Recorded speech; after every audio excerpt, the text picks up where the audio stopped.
So let's say somebody wants to hire you, okay? This nice lady right here. I'm gonna hire you. I want you to stay in Serbia because I don't want to spend the money to send you all the way to Qatar. Okay, you say you understand this. And I look at him and say, well, what is it? You say, I'll tell you what, we'll give you a 30-day free trial, and I will show you how to use it. Okay? Now that he looks at it, he goes, wow, what an amazing tool. Then he'll start paying. Maybe not a lot, but enough to make it worth our while to invest in it, but also it'll kind of get him used to it, right?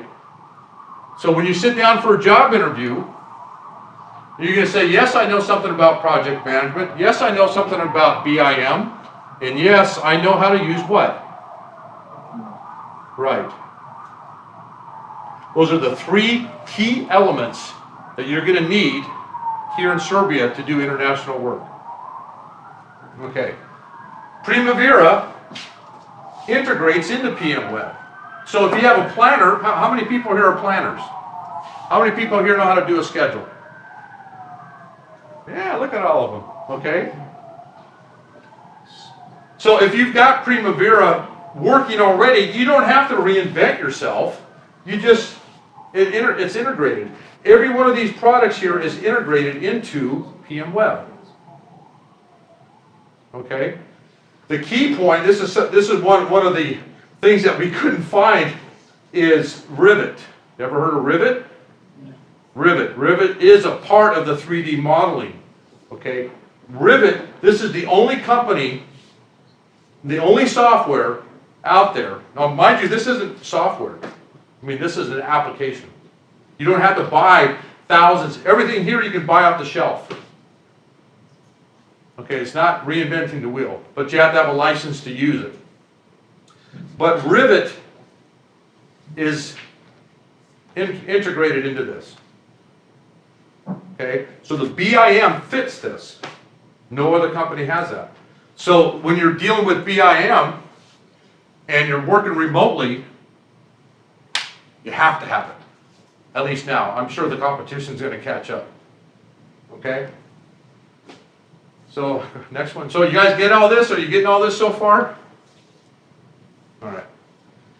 Freelance work. Who's this? You know who that is? Who is it? That's you. That's what I thought. So that's what a freelancer is. How many people here are freelancers? Where do you get your work? Online. Huh? Online.com. Okay. Is it, what's that? Where do you get your work? If you're a freelancer, you're getting your work somewhere. Huh? From online. Okay. So what companies? I mean, who are you working for? I'm working for a US company. It's an architectural office. Okay. And I'm mainly doing work for them. Okay. Anybody else? You? Allens.com is a kind of site where you can work for many different people. You don't work for the company. You Okay. work just for that kind of job. Okay. So it sounds to me, from what I've seen with all the people, now I'm connected to everybody in here, is that correct? Okay. Out of everything that I've seen, a lot of people are going contract work, freelance, because the employer does not have to marry you as an employee. They can go in, use you and abuse you, take your product, and then let you go. Right? They pay you, you get your money, but they're not committed to you to keep you working all the time. Is that right? So this looks a little bit more risky than the river raft, doesn't it? So does this drive you crazy being a freelancer, knowing or not knowing when your next job's going to come? Yeah, pretty. But here's the news, is that every one of you, as time goes on, will all have to know and learn how to be a freelancer, because that's the way the market's going. I'm going to hide behind here for a second. Okay, what do I have? Here's an example. really nice lady. She's from Italy. Her name's Elena. She is, I think she's 36 years old.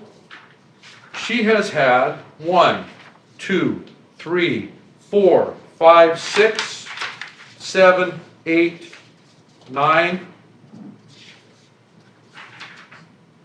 9 jobs, right, since she got out of school. So she's basically had 9 jobs in 12 years.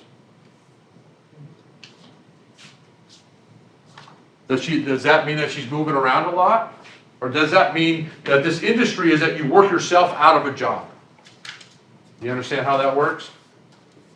When you're doing design work, or you're doing construction, when you're done with the building, you're done with the design, what happens to your job? It goes bye-bye. So, as a contract worker, a freelancer, what happens?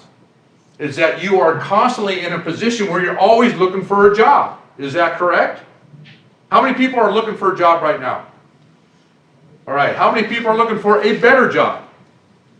How many people here will always look for a better job? Ah, yeah, that's what I want to see.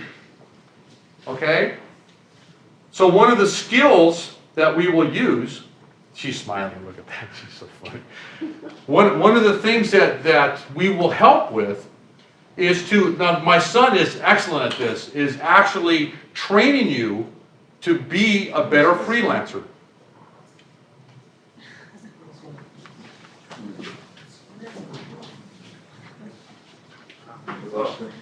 Oh, there he is. Welcome. Yes.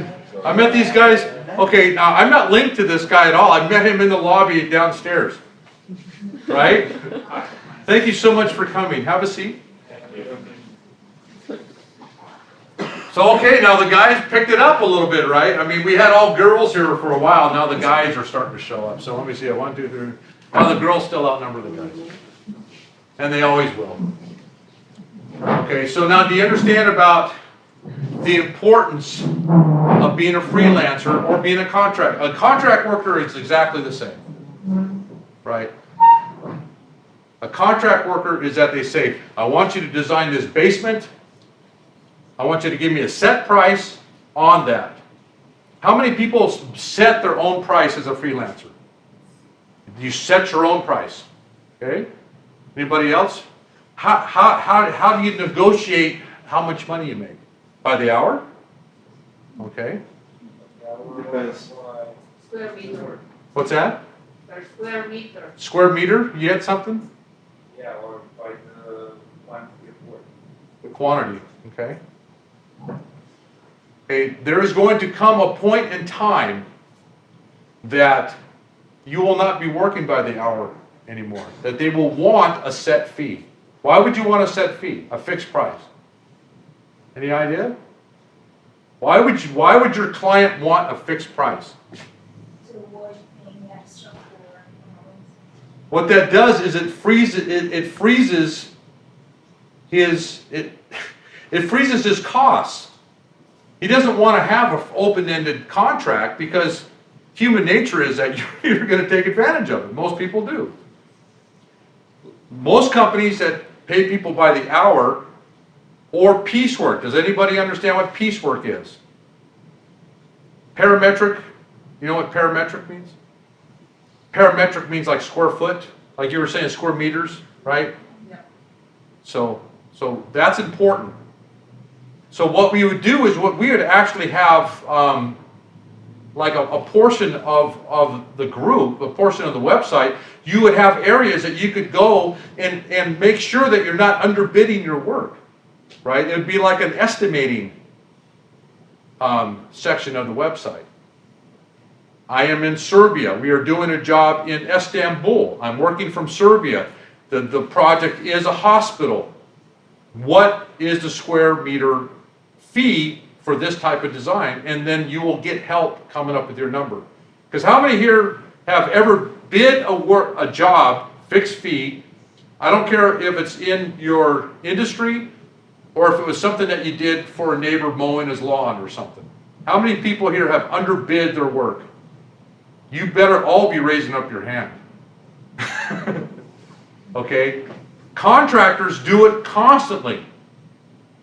Okay, and so that's where change orders come in, because they try to recoup some of their loss. Okay, Well, actually, I worked for a company that built a new US embassy here in Belgrade, and we came with balance in minus because we had to do some work again and again, and we had to reorder some materials, and it was actually not a set price. okay, Stuff. So it's like we could have built another third of the embassy with the price that we. okay, so now the changes that you're talking about, where did they come from? Were they client-driven, or were they design-driven? Do you understand the difference? Yes, I understand. Since the client is government, it's mostly design-driven, because design was not completed, it wasn't per building site, adjusted per building site. So there was many things that we had to change on site, especially those ducts that you were saying, fastened to a wall or a beam or something that it shouldn't be, plus security, and they had special levels of security and clearance, etc. We had many problems. You have many problems. So now, what happens is that they walk into a situation, you give them a fixed price. Here, Natasha, here's a fixed price. When things, which they always do, start getting squirrely, you understand what that means? When things start kind of not going the right way, you convert your contract into a TM with cost. In other words, it's time and material plus a fee. You would charge whatever your time is, whatever your material costs are, plus 10% or 20%, whatever you negotiate. Okay? But you understand right there what you just said about the changes that were made about the beam and the stuff. That's where the BIM comes in. Yeah, it's just amazing.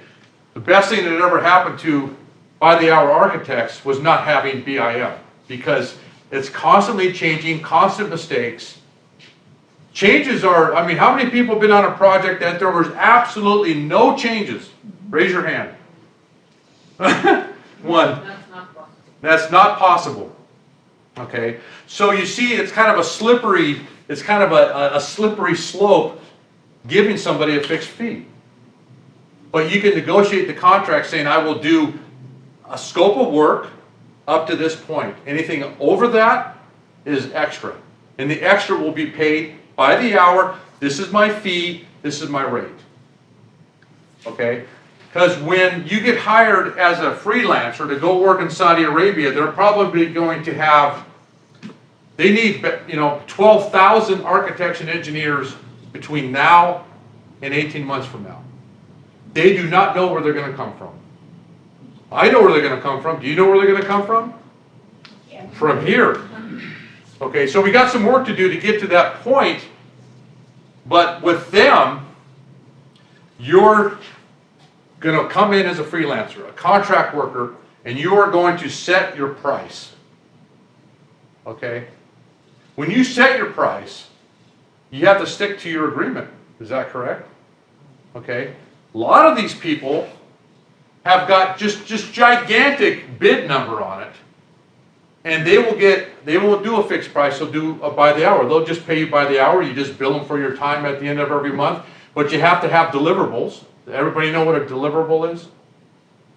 It's actually the work. Okay, you have to have a deliverable, then you get paid.